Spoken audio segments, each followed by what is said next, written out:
In this video, I'm going to be showing you how you can delete a thread you have posted on the Threads app.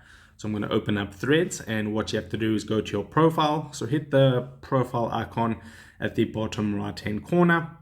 Okay, you can see I've posted some threads right here just as a test for these specific YouTube videos. Okay, so don't pay too much attention to the actual threads. Now if I want to delete this one at the top that I posted 11 minutes ago, you'll notice three dots, horizontal dots on the top right hand corner of the thread. So hit that, and then you can see the option of delete right at the bottom.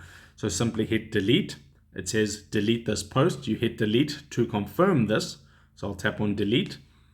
Okay, so you can see content not available. And if I refresh my Threads profile, you can see that thread has actually been deleted. Okay, so there's no way to undo these deletions. So make sure you want to do it the first time that you delete it. And that's it.